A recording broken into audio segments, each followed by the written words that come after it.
Gracias a Dios que hasta aquí ha sido bueno, nos ha guardado, nos ha librado. Y en la mañana de hoy vamos a continuar la exposición en el libro de Josué. Y les pido por favor que abran sus Biblias en el capítulo 6 de Josué. Y hoy veremos el juicio y la misericordia en la conquista de Jericó. Josué capítulo 6. Sin embargo, a pesar de que nuestros ojos estarán en el capítulo 6, yo les pido, hermanos, que leamos juntos desde el capítulo 5, versículo 13. Vamos a leer todo el capítulo, aprovechar tranquilos esta porción de la palabra de Dios y entonces entramos a la exposición de este pasaje. Josué capítulo 5 desde el versículo 13 y leemos seguido el capítulo 6. ¿Estamos listos? Amén. Estando Josué cerca de Jericó, alzó sus ojos y vio un varón que estaba delante de él, el cual tenía una espada desenvainada en su mano. Y Josué, yendo hacia él, le dijo: ¿eres de los nuestros o de nuestros enemigos? Él respondió: no, mas como príncipe del ejército de Jehová he venido hasta ahora. Entonces Josué, postrándose sobre su rostro en tierra, le adoró y le dijo: ¿qué dice mi señor a su siervo? Y el príncipe del ejército de Jehová respondió a Josué: quita el calzado de tus pies, porque el lugar donde estás es santo. Y Josué así lo hizo. Ahora Jericó estaba cerrada, bien cerrada, a causa de los hijos de Israel. Nadie entraba ni salía. Mas Jehová dijo a Josué: mira, yo he entregado en tu mano a Jericó y a su rey con sus varones de guerra. Rodearéis pues la ciudad todos los hombres de guerra, yendo alrededor de la ciudad una vez, y esto haréis durante 6 días. Y 7 sacerdotes llevarán 7 bocinas de cuernos de carnero delante del arca, y al 7º día daréis 7 vueltas a la ciudad, y los sacerdotes tocarán las bocinas. Y cuando toquen prolongadamente el cuerno de carnero, así que oigáis el sonido de la bocina, todo el pueblo gritará a gran voz, y el muro de la ciudad caerá. Entonces subirá el pueblo, cada uno derecho hacia adelante. Llamando pues Josué, hijo de Nun, a los sacerdotes, les dijo: llevad el arca del pacto, y 7 sacerdotes lleven bocinas de cuerno de carnero delante del arca de Jehová. Y dijo al pueblo: pasad y rodead la ciudad, y los que están armados pasarán delante del arca de Jehová. Y así que Josué hubo hablado al pueblo, los 7 sacerdotes, llevando las 7 bocinas de cuerno de carnero, pasaron delante del arca de Jehová y tocaron las bocinas, y el arca del pacto de Jehová los seguía. Y los hombres armados iban delante de los sacerdotes que tocaban las bocinas, y la retaguardia iba tras el arca, mientras las bocinas sonaban continuamente. Y Josué mandó al pueblo diciendo: vosotros no gritaréis, ni se oirá vuestra voz, ni saldrá palabra de vuestra boca, hasta el día que yo os diga: gritad, entonces gritaréis. Así que él hizo que el arca de Jehová diera una vuelta alrededor de la ciudad, y volvieron luego al campamento, y allí pasaron la noche. Y Josué se levantó de mañana, y los sacerdotes tomaron el arca de Jehová, y los 7 sacerdotes, llevando las 7 bocinas de cuerno de carnero, fueron delante del arca de Jehová, andando siempre y tocando las bocinas. Y los hombres armados iban delante de ellos, y la retaguardia iba tras el arca de Jehová, mientras las bocinas tocaban continuamente. Así dieron otra vuelta a la ciudad el 2º día, y volvieron al campamento. De esta manera hicieron durante 6 días. Al séptimo día se levantaron al despuntar el alba y dieron vuelta a la ciudad de la misma manera 7 veces. Solamente este día dieron vuelta alrededor de ella 7 veces. Y cuando los sacerdotes tocaron las bocinas la séptima vez, Josué dijo al pueblo: gritad, porque Jehová os ha entregado la ciudad. Y será la ciudad anatema a Jehová con todas las cosas que están en ella. Solamente Rahab la ramera vivirá con todos los que estén en casa con ella, por cuanto escondió a los mensajeros que enviamos.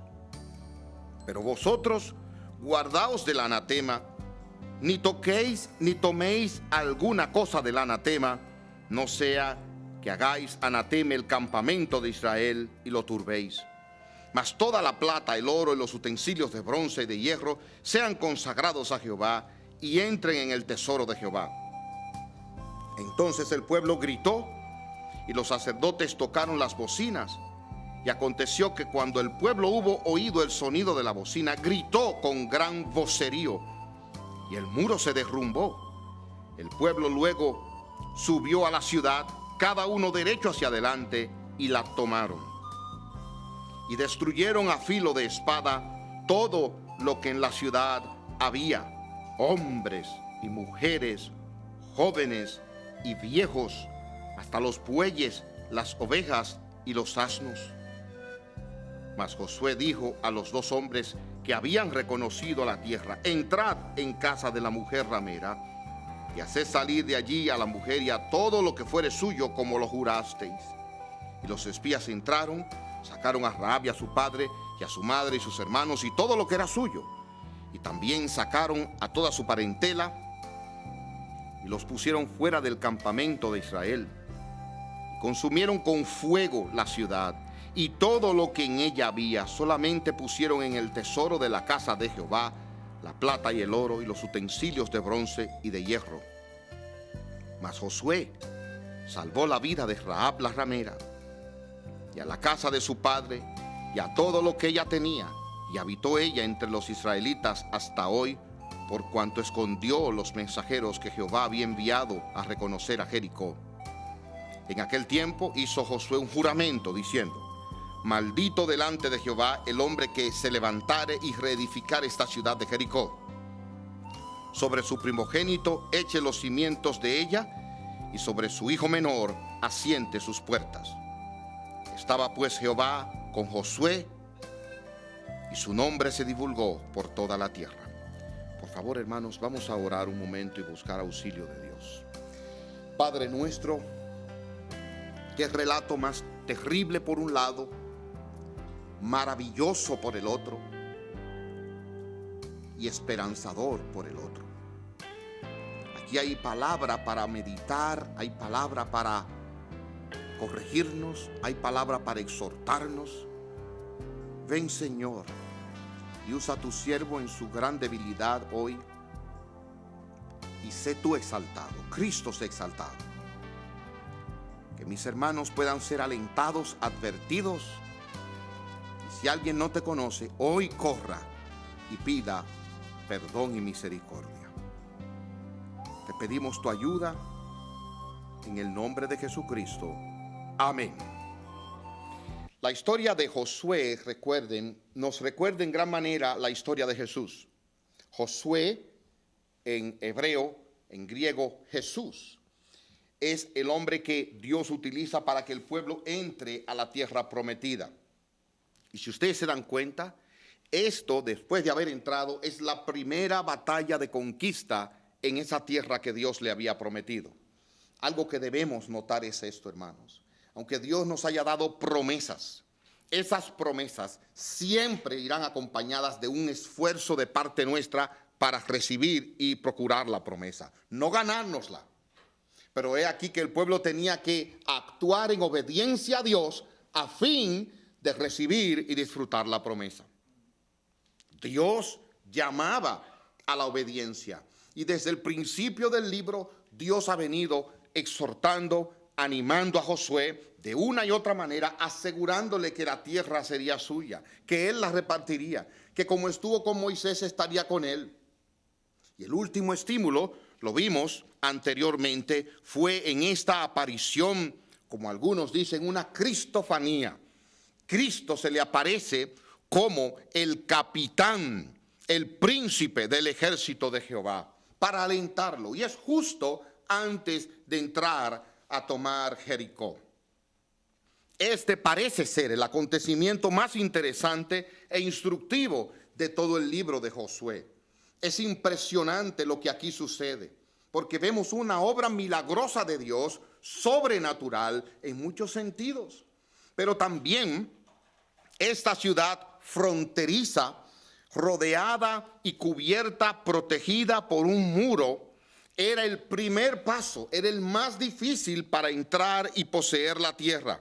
No solo era importante esta conquista para el pueblo de Dios, porque era probablemente la ciudad más difícil, pero era importante para los habitantes de esa tierra de Canaán.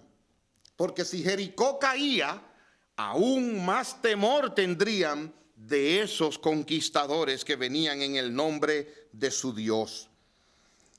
Como vemos en este relato, hermanos, hay una obra de parte de Dios y hay una obra que Josué y sus hombres debían hacer cumpliendo minuciosamente la instrucción de Dios. Quiero destacar eso. Josué debía prestar atención a la instrucción divina y obedecer a Dios. Si usted me pregunta cuál era la parte de Josué, obedecer a Dios. Y yo le pregunto, ¿cuál era la parte de Josué? Y la parte de Dios era todo lo demás. ¿Y sabe usted cuál es la parte suya? Y de Jehová todo lo demás. Como alguien ha dicho, la vida nuestra puede ser comparada a la conquista de Jericó. Hay muchas murallas en la vida de nosotros, delante de nosotros, hermanos. Hay tantas cosas donde los enemigos que tenemos nos parecen imposibles de conquistar. Léase, me refiero al diablo, el mundo y nuestro propio pecado. Tan difíciles, pero nuestra parte es clara, hermanos. Obedecer a Dios y Él hará todo lo demás. Habiendo considerado esto, vamos a ver primeramente y muy brevemente cuál fue la estrategia divina. La estrategia divina era una estrategia que a los ojos del mundo era simplemente algo tonto. Ellos debían caminar alrededor del muro en silencio 7 días, 6 días dando una sola vuelta y el 7º día 7 vueltas. Eso era lo único que el pueblo tenía que hacer en obediencia a Dios. Pero aquí, hermanos, algo que debe llamar vuestra atención. Había allí la representación clara de Dios con ellos. El arca del pacto iba delante de ellos. Y eso era el símbolo de que Dios estaba con ellos. Amados míos, si Dios está con nosotros, podemos decir, ¿quién contra nosotros? Estamos en tiempos difíciles, estamos viviendo tiempos sumamente amenazantes para nuestra integridad y la de los nuestros, hermanos. Pero si Dios está con nosotros, ¿quién contra nosotros? Nuestra labor ahora, hermanos, es asegurarse de que Dios está con nosotros. El pueblo debía rodear la ciudad y después Dios obraría. Los muros de la ciudad, alguien ha dicho, hermanos, eran muros anchos, eran muros tan grandes que cabía una casa como la de Rahab ahí. Dios no destruiría todo el muro, sino aquella parte por donde entrarían los guerreros a exterminar a aquel pueblo. Efectivamente, la palabra de Dios se cumplió. Dios le dio la victoria. Ellos obedecieron. Pero noten ustedes la insistencia del texto. Vean allí en Josué capítulo 6, otra vez, por favor. El versículo 2. Mas Jehová dijo a Josué, mira, yo he entregado en tu mano a Jericó y a su rey con sus varones de guerra. Dios ya había hecho una obra en el corazón de esos hombres. Estos pasajes los veremos otra vez, pero recuerdan ustedes en el capítulo 2, Versículo 8. Cuando los espías hablaron con Rahab, ella dijo, antes que ellos se durmiesen, ella subió al terrado y les dijo, sé, versículo 9, sé que Jehová os ha dado esta tierra, porque el temor de vosotros ha caído sobre nosotros. Ya ellos tenían miedo, ya ellos esperaban el golpe. Y dice aquí, el temor de vosotros ha caído sobre nosotros y sobre todos los moradores del país ya han desmayado por causa de vosotros. Amados, ya Dios había vencido, ya Dios los había minimizado. Y noten ustedes en el capítulo 5, versículo 1, cuando todos los reyes de los amorreos, incluyendo aquí por supuesto Jericó, que estaban al otro lado del Jordán, al occidente, y todos los reyes de los cananeos que estaban cerca del mar, oyeron cómo Jehová había secado las aguas del Jordán delante de los hijos de Israel, hasta que hubieron pasado, noten, desfalleció su corazón, y no hubo más aliento en ellos delante de los hijos de Israel. Hermanos, Dios ya había hecho la obra en el corazón de los enemigos de Israel. Israel solo debía obedecer. Dios derrumbaría el muro y Dios le entregaría a sus enemigos. ¿Y saben una cosa, amados míos? La Escritura dice que los creyentes somos en Cristo más que vencedores, porque ya Cristo venció a Satanás. Ya en el poder de Cristo hemos vencido, somos más que vencedores. Aún la muerte, Pablo dice, ha sido vencida. La podemos enfrentar diciendo, ¿dónde está, oh muerte, tu aguijón? ¿Dónde, oh sepulcro, tu victoria? En Cristo hemos vencido, la victoria es nuestra. Nuestra parte es obedecer, todo lo demás le toca al Señor. Habiendo considerado esto, ahora yo quisiera entrar a una de dos partes importantes en el resto del mensaje que tienen que ver, como he dicho, el juicio. El juicio. Esta porción de las Escrituras, entre otras, ha dado lugar a que muchos cuestionen el carácter de nuestro Dios. Hombres impíos, hombres declarados ateos, cuestionan la bondad del Dios que pudo exterminar a toda una ciudad. Como acabo de decirles, Dios se lo entregó, Dios les dijo que mataran. Y si ustedes ven conmigo en el capítulo 5, el príncipe del ejército de Jehová, noten cómo se presentó. Miren el versículo 13. Estando Josué cerca de Jericó, alzó sus ojos y vio un varón que estaba delante de él, el cual tenía una espada desenvainada en su mano. ¿Usted entiende lo que significa una espada desenvainada? Esa espada desenvainada no era para asustar. Dígame usted, ¿para qué era? Para matar. Y aquí está Cristo con una espada desenvainada para matar. Y está Él dirigiendo las tropas de Israel para exterminar a una ciudad. Recientemente vimos aquí en Illinois, o cerca, en Ohio, creo. Mi mente puede que me falle una vez más, pero que una mañana amanecieron 12 miembros de una familia que vivían en unas pocas millas de distancia, todos muertos, acribillados en la madrugada. Y eso fue impresionante, porque el asesino fue y a pistola mató a estas personas durmiendo, y usted dice, ¿quién es capaz de hacer una cosa así? Y hermanos, que maten a uno solo es impresionante. Que maten a dos, aún más. Pero imagínense si matan a 12 una misma noche. Bueno, hermanos, aquí no estamos hablando de 1, ni 2, ni de 12, ni de 120. Estamos hablando de toda una ciudad que fue muerta a espada bajo la dirección de Dios. Yo creo que esto representa algo de consideración, porque nosotros predicamos que Dios es amor. Amén. Amén. Y que Él no quiere la muerte del impío. Amén. Sin embargo, Él mandó a matar y exterminar a esa ciudad y a los cananeos. Amados, ¿qué está pasando aquí? ¿Ha sido esto objeto de inquietud? Claro que sí.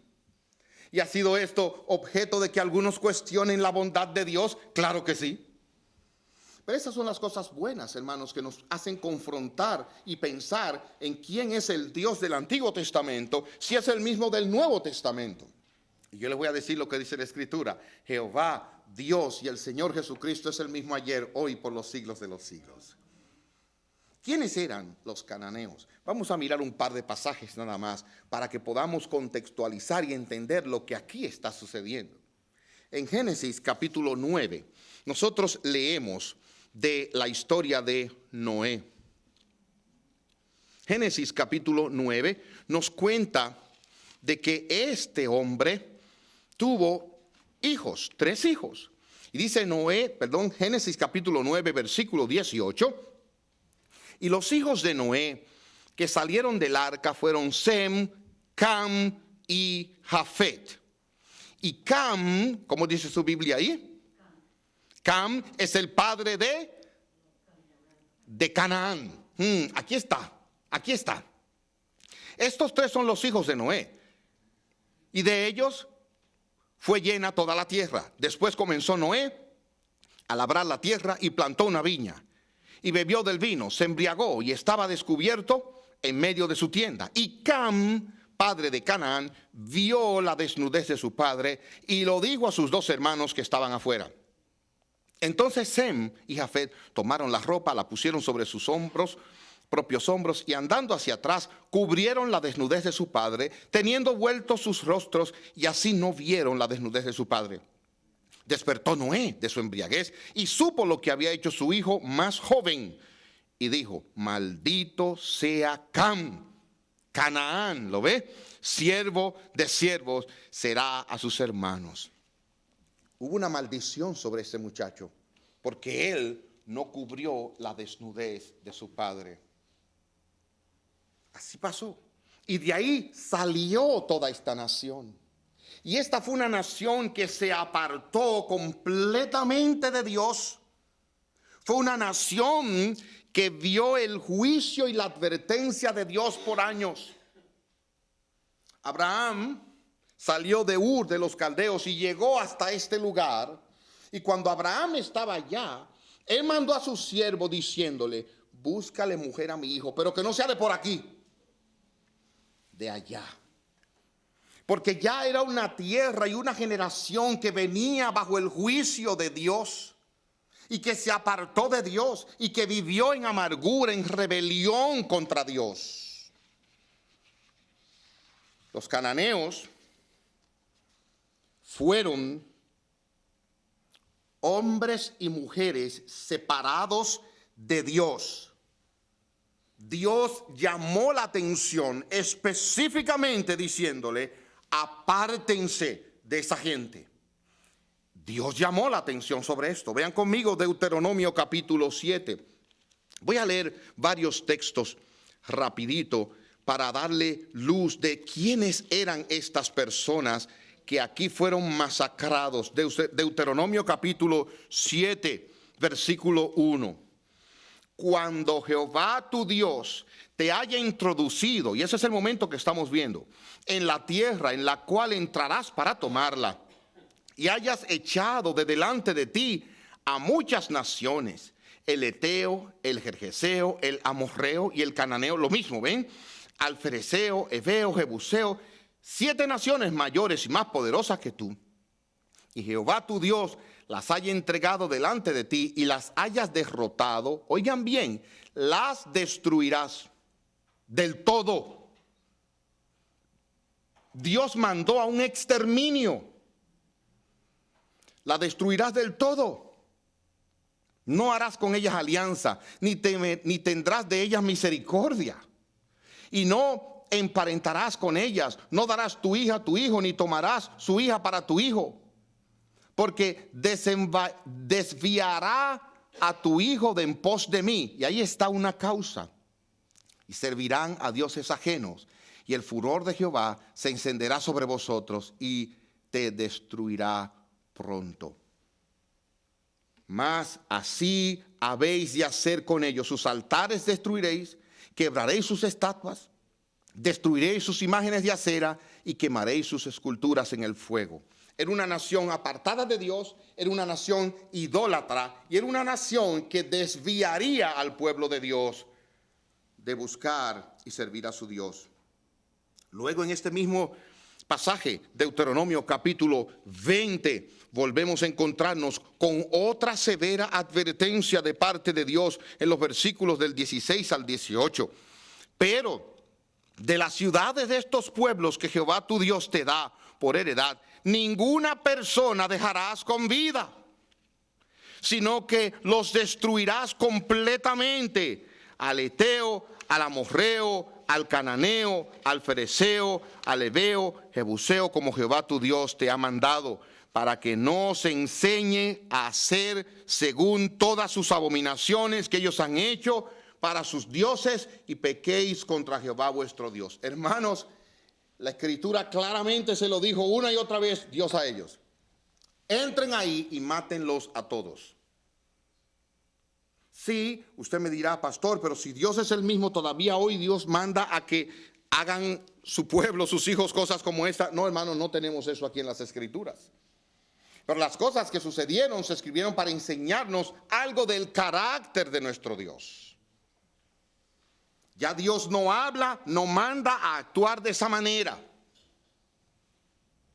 Él conoce sus tiempos y Él conoce sus maneras. Pero he aquí que Dios tenía claramente el ojo puesto sobre estos hombres y la maldad de ese pueblo. Cuando Abraham estuvo allí, ya esa maldad era patente. 400 años después, esa maldad había aumentado. Mire qué dice Levítico capítulo 18. En Levítico capítulo 18 volvemos a encontrarnos con un cuadro de lo que estaba sucediendo en aquel lugar.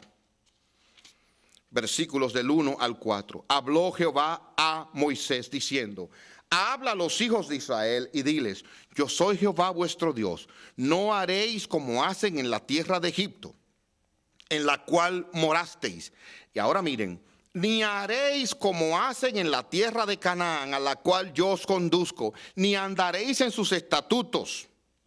Mis ordenanzas pondréis por obra, y mis estatutos guardaréis, andando en ellos, yo Jehová vuestro Dios. Hermanos, Dios específicamente prohibió a Israel andar de esta manera. Y miren el capítulo 20, ahí mismo de Levítico, un par de capítulos más. Habló Jehová a Moisés diciendo: dirás asimismo a los hijos de Israel: cualquier varón de los hijos de Israel o de los extranjeros que moran en Israel, ahora mire, que ofreciere a alguno de sus hijos a Moloc, de seguro morirá. El pueblo de la tierra lo apedreará. Y yo pondré mi rostro contra el tal varón y lo cortaré de entre su pueblo, por cuanto dio de sus hijos a Moloc, contaminando mi santuario y profanando mi santo nombre. Si el pueblo de la tierra cerrare sus ojos respecto de aquel varón que hubiere dado de sus hijos a Moloc para no matarle, entonces yo pondré mi rostro contra aquel varón, contra su familia, y le cortaré de entre el pueblo con todos los que fornicaron en pos de él, prostituyéndose con Moloc. Le voy a decir, hermanos, en conclusión, esa tierra de los cananeos era una tierra no solamente idólatra, apartada de Dios, rebelde contra Dios, sino era una tierra entregada a la promiscuidad sexual. Ellos hacían incluso figuras, imágenes sexuales para adorarlas, y adoraban a sus dioses con relaciones sexuales, y a sus hijos, los primogénitos, los quemaban vivos, presentándoselo como sacrificio a su Dios. Y Dios dijo: mi pueblo no ha de contaminarse con eso, y el juicio de Dios vino sobre ellos. Usted me pregunta qué pasó allí. Oh sí, hermanos, la maldad de ellos subió a los cielos y Dios trajo juicio sobre ellos. ¿Cuál era la maldad? Promiscuidad sexual y maltrato infantil. ¿Y saben qué es lo que a mí más me aterra de esto? Lo parecido que es eso a nuestros días. Estamos viviendo tiempos de confusión sexual. ¿Usted sabe cuál es la noticia de esta nación hoy? ¿Qué vamos a hacer con los baños? ¿Usted se imagina Como me decía alguien ayer, no recuerdo quién fue, me dice, pero lo que deben hacer es hacer un tercer baño para que entre todo el que quiera en ese. Buena idea, pero ese no es el asunto, es complicar la vida. Amados, miren lo que estamos viviendo, que aún hoy todavía los niños, hoy aquí en este país, los niños pueden escoger su género. Usted sabe que su identidad sexual es una cosa, lo que traen, ¿verdad? Pero el género lo pueden escoger. Y un niño de repente decir, bueno, yo estoy en un cuerpo de varón, pero realmente yo soy una niña. Ahora, un niño. ¿Y saben qué, amados? Dios trajo juicio y los exterminó a todos. Dios trajo juicio y los exterminó a todos. Cito a un comentarista. Dice este hombre así: las naciones cananeas fueron castigadas por su maldad. No los castigó por ser un grupo étnico en particular. Y eso va con Hitler. Él quiso acabar con los judíos. Dios no está acabando con un grupo étnico. Dios está acabando con pecadores depravados. ¿Entiende? El problema aquí es el pecado y un Dios santo. Eso es lo que estamos viendo. El pecado y un Dios santo y justo. Tenían costumbres abominables, como dice Levítico 18:30. Hacían abominaciones, practicaban idolatría, brujería, adivinanza. Intentaban hechizar a la gente e invocaban y adoraban a los muertos. Deuteronomio capítulo 18. Sus prácticas de idolatría eran brutales. Además de esto, oigan esto, hermanos, incluían la desnudez sensual, la adoración de la naturaleza orgías, la adoración a serpientes, incluso el sacrificio de niños, como le dije. Usted sabe lo que era tomar a un niño y quemarlo. Y hermanos, cuando años después, déjeme decirle, años después, se hicieron excavaciones arqueológicas, específicamente, hermanos, y encontraron allí, y fue Robert Alexander Stewart McAllister, el Fondo para la Explotación de Palestina. ¿Y saben lo que encontraban allí abajo, hermanos? Encontraban cofres y urnas llenas de cuerpos de niños, de cadáveres de niños que sacrificaban vivos. O sea, para que ustedes tengan una idea de dónde habían llegado ellos, oigan ahora, cuando ellos querían dedicar una casa, un edificio, a fin de traer buena suerte a la familia, ¿saben lo que hacían en los cimientos? Echaban un niño vivo y lo mataban ahí. O sea, estamos hablando de una generación perversa que había pasado los límites. Y les voy a decir algo, miren, hermanos, y esto yo no lo digo para asustarles, pero yo quiero que ustedes estén conscientes. Nosotros a veces como creyentes, como evangélicos, vivimos en un mundo distinto al mundo en que estamos viviendo. Porque la vida de nosotros a veces buscando a Dios, orando, suplicando a Dios, reuniéndonos con los hermanos, estudiando un libro de la Biblia, viniendo los domingos acá, hermanos, nos mantiene alejados del submundo en el que nosotros vivimos. Incluso, hermanos, me enteré en días pasados de algo que me sorprendió muchísimo. Que usted ve el internet, hay debajo del internet otro mundo oscuro aquí abajo. Y debajo de ese hay otro más. Y en esos mundos se hace trata de humana, se vende armas, pasan tantas cosas que es imposible rastrearlo, entre comillas. Hermanos, este mundo en que nosotros vivimos va corriendo, clamando a que Dios traiga juicio sobre el mundo, como lo que pasó en Canaán. Vivimos rodeados de un mundo de pecado, hermanos, de maldad creciente, como el Señor Jesucristo lo dijo. He aquí entonces que lo que pasó en Jericó no es nada más y nada menos que un reflejo de la maldad en el corazón del hombre, que se vuelve a repetir y vuelve a insistir. Antes de eso, oímos en los días de Noé, Dios trajo un diluvio y perecieron. Después de esto supimos también de Sodoma y Gomorra. Hemos visto el caso de Josué en este momento. Y amados míos, de vez en cuando nosotros vemos juicios de Dios donde la naturaleza barre con una comunidad y nosotros a veces nos preguntamos, ¿y dónde está Dios? Hermanos, Él está en el mismo lugar donde estuvo cuando su hijo era crucificado en la cruz del Calvario. Él está juzgando el pecado en el mundo. Ahora, ya se me fue el tiempo, hermanos, completo. Me quedan 2 minutos, me dicen aquí los que llevan el cronómetro. Pero hermanos, yo no puedo terminar aquí. Así que les voy a suplicar que abrochen sus cinturones para yo acelerar la marcha. ¿Ok? Qué bueno es que este no es el fin de la historia, hermanos queridos. Qué bueno es nosotros darnos cuenta de que verdaderamente no termina ahí. Que sí, Dios es justo, Dios es fuego consumidor, hermanos. Pero vuelvan conmigo a Josué capítulo 6, por favor. Miren lo que dice la bendita y santa palabra de nuestro Dios allí. Exaltado sea Él, que a pesar de que somos pecadores, merecedores del juicio, Él también tiene misericordia.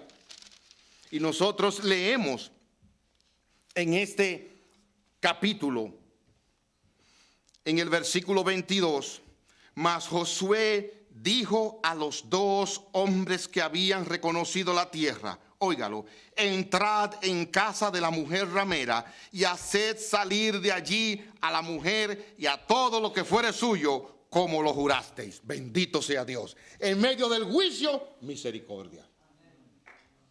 Rahab era tan perversa y tan mala como todos los cananeos, pero ¿saben qué pasó? Se arrepintió y halló gracia delante de su Dios. Y nosotros, hermanos, miren, nosotros no somos mejores que esta generación. ¿Usted lo sabía? Ay, pastor, pero yo nunca. No, usted nunca ha hecho ciertas cosas. ¿Sabe por qué? Porque la gracia de Dios le ha guardado. Pero en el corazón nuestro hay el mismo potencial de maldad de cualquier ser humano. Pero Dios ha tenido misericordia de nosotros. Nos ha revelado nuestro pecado. Nos ha revelado a Cristo y la esperanza que hay en Él. Rahab y su familia hallaron misericordia. Y cuando había juicio y destrucción y sangre y después los quemaron a todos. Y usted dirá, pastor, ¿pero por qué quemarlos? Hermanos, ellos iban a estar en el área. ¿Usted se imagina la epidemia que iba a surgir ahí de todos esos muertos apilados? Pero Dios tuvo misericordia de Rahab y toda su familia, como Él tiene misericordia de nosotros gracias a Jesucristo. Ahora usted podrá decirme, pastor, pero aquí yo tengo una inquietud. ¿Cuál es su inquietud?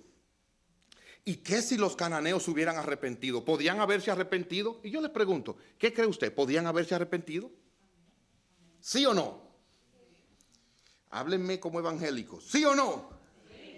Sí, podían haberse arrepentido. Pastor, ¿y sabían ellos algo? Claro, ¿recuerdan en el capítulo 2 lo que dice Rahab?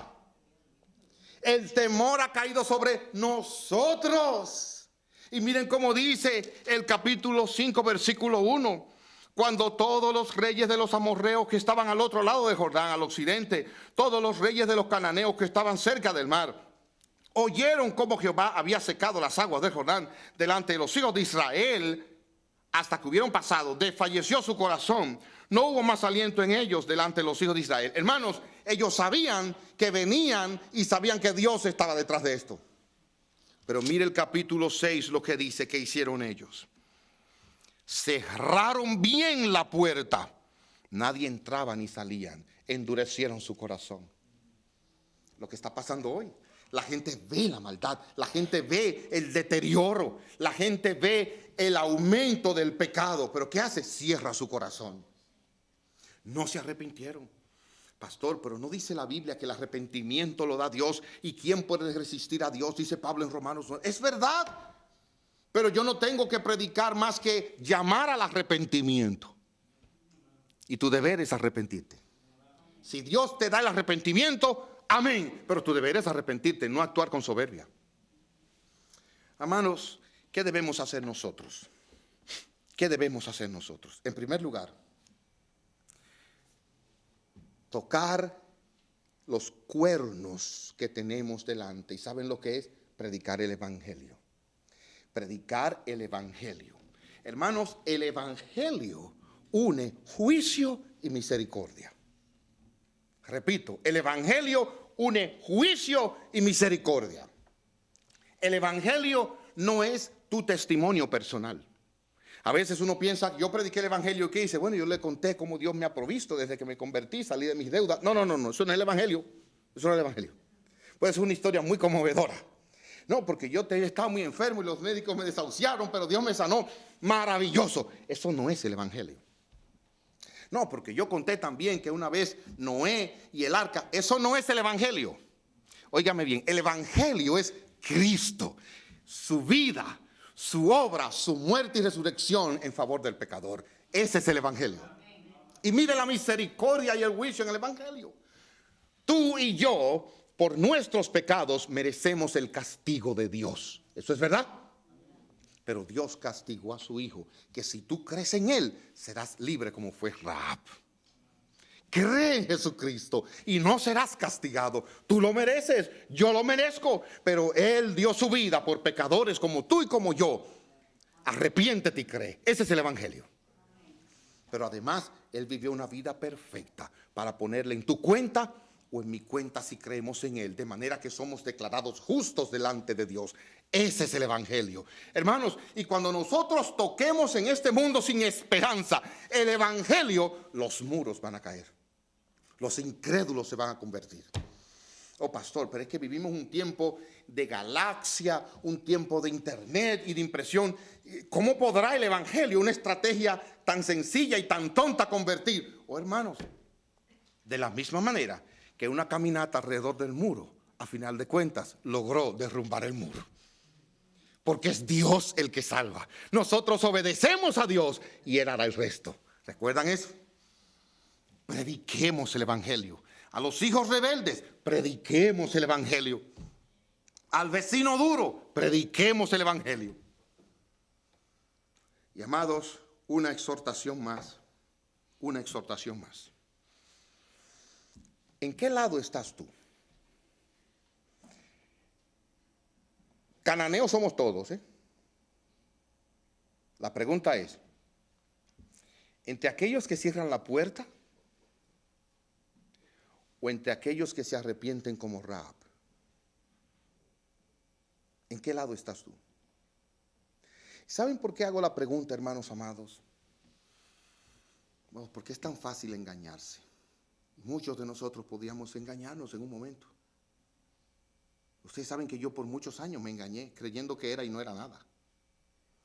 Y hay manera de saber si nuestra fe es verdadera, ¿saben?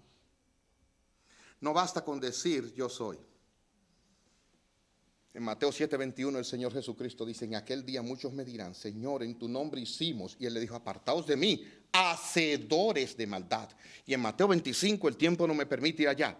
En el juicio de las naciones, el Señor le dice a un grupo, entren al gozo de su Señor. ¿Por qué? Oiga bien, tuve hambre y me diste de comer.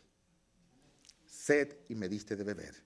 Estuve enfermo, me visitaste. En la cárcel me visitaste.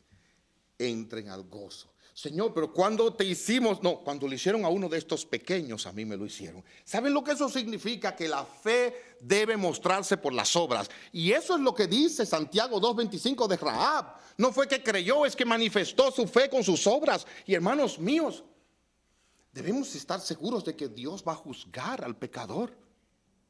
Y te va a juzgar a ti si tú no estás en Cristo, arrepentido de tus pecados y viviendo tu fe en el nombre del Señor Jesucristo. Poniendo en obra tu fe, teniendo misericordia, predicando el evangelio. Y si alguien aquí no ha creído, no juegue con Dios. No juegues con Dios. No, porque Dios ha sido paciente y Dios está esperando. Pero Dios traerá juicio. Dios traerá toda obra a juicio. Y dice Hebreos que todas las cosas, óyeme bien, hermanos y hermanas, todas las cosas están desnudas y abiertas delante de aquel al que tenemos que dar cuenta. Si hay algo oculto en tu vida, vomítalo y confiésalo a Dios. Él tiene misericordia para perdonar antes de que sea tarde. Vamos a orar.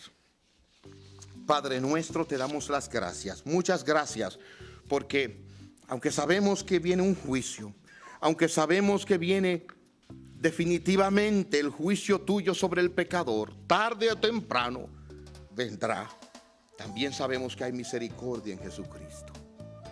Que aquellos que creen en Él y se rinden a sus pies alcanzan perdón y vida eterna. Gracias por el Señor. Gracias por haberlo castigado en la cruz del Calvario. Y gracias por abrirnos todavía la puerta de misericordia. Ayúdanos aquí a vivir de tal manera que tu nombre sea exaltado y que tú seas conocido como un Dios justo y un Dios misericordioso, que perdonas al pecador. Oh Dios, en el nombre de Cristo te suplicamos tu ayuda en estas cosas. Guárdanos, oh Dios. Amén.